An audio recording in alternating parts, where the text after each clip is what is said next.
Siyakwamukela kuMakhiwa TV sila eMount Sinai la ubaba Meya ukuthi ezosichazela kabanzi yena ubaba Meya ukuthi ngoba sila eMount Sinai ikuphi akakufundile ngoba ade nabo abantu besifazane ngoba silapha. Namhlanje usuku lapho khona umkhandlu wabaqulusi uhlanganise bonke abasebenzi bawo besifazane kube nje iphupho eliqhamuke neadministration ukuthi kulokhu ufuna ukwenza ngendlela ehlukile kwathi kungidida kodwa ngemukela nje ukuthi ayi ngahle ngikuqonde namhlanje ke bagibela intaba bahamba manje nje babhizi nezinto ekubizwa ama-aerobics benza nemidlalo kodwa kuke kwaba nezinkulumo la khona ngizobabingelela mina kodwa ke abaholi bekhona umhlonishwa somlomo kukhona usihlalo we-Women's Caucus ukhansela uMabaso kanye no-MM kanye nokhansela le-Exco ukhansela uNtuli bonke babe nezinkulumo ebeyibagqugqumezela abantu besifazane ngoba sikholwa ukuthi imizi yama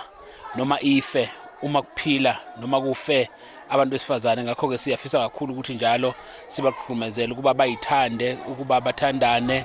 besekane futhi bafiselana okuhle izikhathi zonke ngakho itheme yanamhlanje nje ibizoqinisekisa ukuthi kufuneka bazi ukuthi babaluleke kangakanani uma kunomuntu wesifazane osebuholini kufuneka bonke bameseke ngoba kujwayelekile ukuthi abantu besifazane bangahloniphani bebodwa uma khona omunye ophethe laba abanye okufuneka bameseke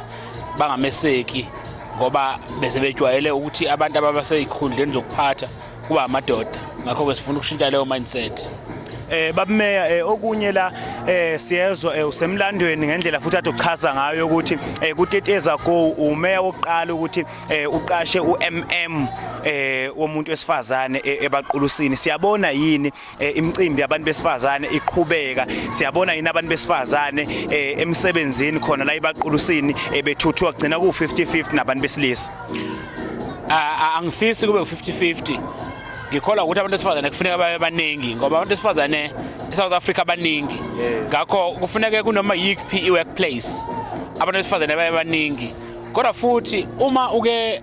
ekhaya nje kwasebenza intombazane lo muzi uyashintsha ngoba njalo iba nezinseka zokufisa ukuthi umuzi wakuba ushintshe kodwa iningi labafana mabesebenza toqala cabanga uyithenga nje imoto akabe ndaba ukuthi kungani ukuhlupheka okusekhaya kodwa siye sibone imizi ngisho emlandweni nje abantu besifazane mabeke baba notho luyanda lusabalale kusizakale abantu abaningi yikho ke ngifisa ukuthi lesikhathi nje ngikhona njengomeya ngino-MM wesifazane sengathi singake sibeke eqhulwini ukuthi kungenzeka kanjani ukuthi kusizakale besifazane sibone abantu besifazane ezikhundleni ezinkulu sibone beho-director sibabone beho-manager ema-ofisi amakhulu ukuthi nalezi zinto obekuthatha ngokuthi zenziwa abantu besilisa kesishintshe manje zenziwe abantu besifazane. Yebo. Baba Meya nje umbuzo wami wokugcina ukuthi njengamanje imessage ongayithumela kumuntu wesifazane oyibona